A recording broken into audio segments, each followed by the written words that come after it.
de hoy vamos a hablar sobre las conjunciones la Y, la E, la U y la U. Contenido que está en la página 27 del libro de ustedes. ¿Qué son las conjunciones? Que são as conjunções? De acordo com a Real Academia Espanhola, que é a Real Academia Espanhola, que vocês já sabem, já foi comentada em sala, que é uma instituição oficial da Espanha, que ela tem como objetivo e missão assegurar a estabilidade da língua espanhola em relação a toda a sua estrutura gramatical, ortográfica, tá?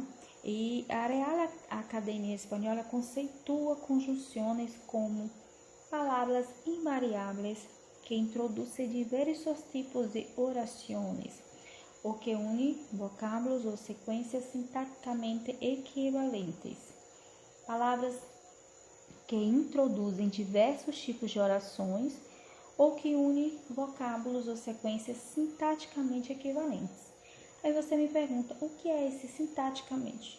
Aí eu lhe respondo, sintaxe, parte da gramática que oferece modelos criados para saber como unir e relacionar palavras, que é a parte da gramática que oferece modelos criados para saber como unir e relacionar palavras. Coloquei aqui para vocês um exemplo, um conceito simples sobre conjunções. São as palavras que servem para unir duas palavras dentro de uma mesma oração. São aquelas palavras que servem para unir duas palavras dentro de uma mesma frase, dentro de uma mesma oração. Tá? Ou seja, são aquelas palavras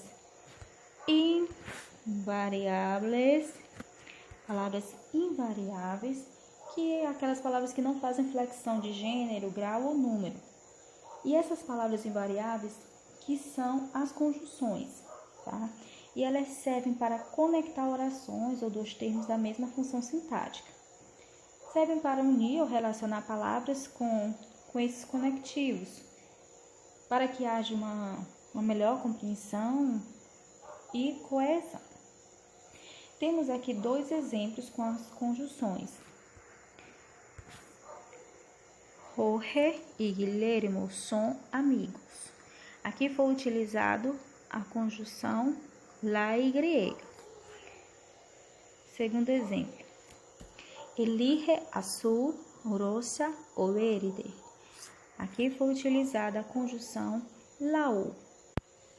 A presença das conjunções nessas frases a tornaram coerente, a tornaram lógicas, tornaram significativa. Mas agora nós vamos falar especificamente da la Y e la E, que são conjunções que dão a ideia de adição, de junção.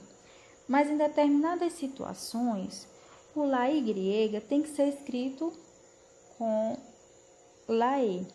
Assim como o la O, ele tem que ser escrito como o la U. Em algumas situações vai mudar a escrita e o som. E nós vamos conhecer sobre essas regras. Mas primeiro vamos aqui para o uso do la Y e la E. Em general se usa la Y. Em geral usa-se a letra Y. Ejemplos: la ciencia y la cultura, la caza y la pesca, todo acto y decisión, diversidad de especies y de individuos, los métodos alternativos y sustitutivos, tiene 1000 colores y sabores diferentes. Observe que em todos esses exemplos eu fiz um elo entre essas palavras e usei um conectivo Y. Então, na maioria dos casos em espanhol, para se juntar algo a um termo anterior, a gente usa o Y. E quando é que eu vou usar o la E? O la E, ele se utiliza antes de palavras que empieza por la I e la H, I. Usa-se a letra E antes de palavras que começam por I. I-H-I. Aí você me pergunta, professora, por que existe essa regra? Porque eu não posso utilizar o Y em palavras iniciadas com LAI e LATI. Porque, gente, o som do I latino e do Y são o mesmo som. E aí ficaria dois sons. E após o outro, dois sons, um após o outro. Aí ficaria totalmente sem sentido. Por isso existe essa regrinha aqui. Mas vamos ver aqui alguns exemplos, tá? Las flores e insectos. Carlos e Iván son ecologistas. Padre e hijo. Verano e inverno. Agora nós vamos para as outras conjunções. Lao e lao. O lao é o nosso O do português. Ficou meio feio, mas acho que dá para entender, tá?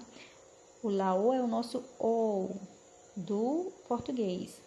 E essa conjunção significa alternativas, que é escolher entre uma coisa ou outra, tá? Que no espanhol tem o sentido de ou, tá? Do nosso português. Temos aqui alguns exemplos. Color rojo ou naranja. Cor vermelha ou laranja. Las instituciones públicas ou privadas. Películas ou vídeos.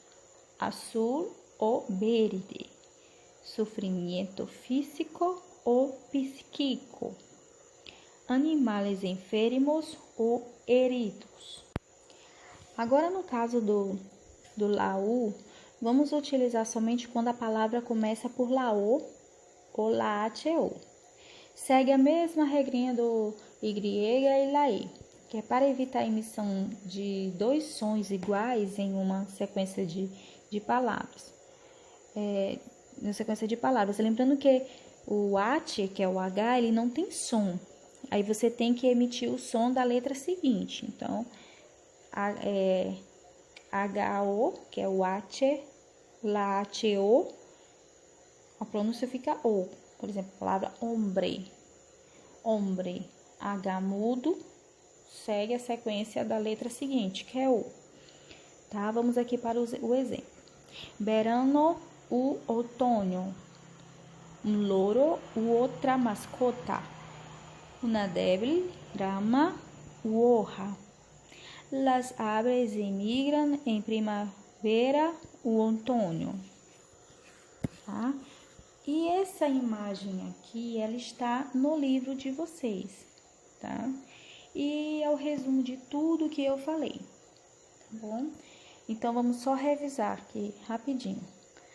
La grega significa adição e se usa de forma geral. Porém, palavras que iniciam por lai e LATI se usa LAE. Não esqueça.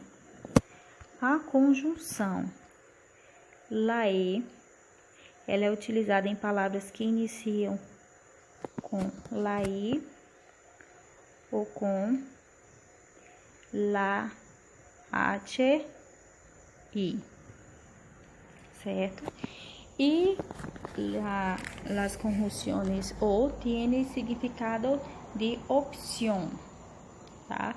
La o se usa de maneira general e la u se utiliza antes de palavra que inicia com la o ou la h o. Certo? Agora, nós vamos avançar para a página 28 do livro de vocês, que fala um pouco sobre intertextualidade.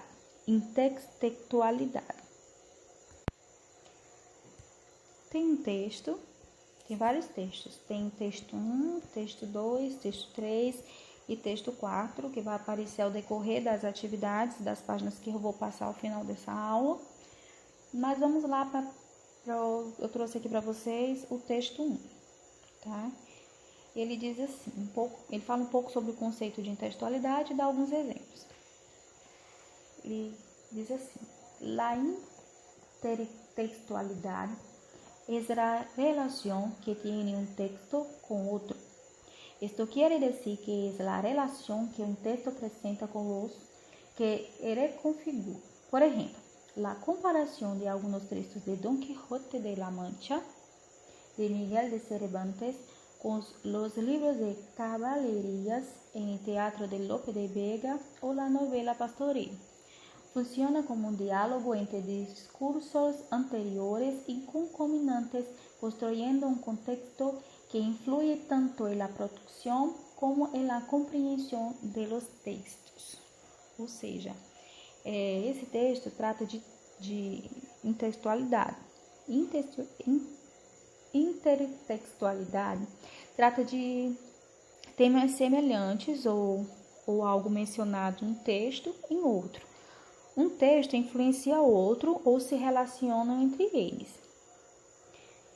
Isso acontece porque durante o seu processo de criação, todo autor ou artista sofre influência diversas das obras a qual ele teve contato ao longo de sua vida e que esses traços são refletidos em sua produção, tá? O livro utiliza o exemplo de Don Quixote de la Mancha, de Miguel de Cervantes, que fala de cavalaria. E existem muitos textos que falam de cavalaria ou assuntos parecidos. Então, eles se relacionam de alguma forma. No livro também tem o texto 2, que vocês vão ler, a sinopse do livro, que é Morte e Vida Severina, e outros poemas em voz alta. E vão relacionar esses dois textos e responder as questões que seguem. Página 28, 29, 30 e 31. Espero que vocês tenham gostado dessa aula. Nós vamos finalizar por aqui. E eu desejo a vocês bons estudos e até a próxima.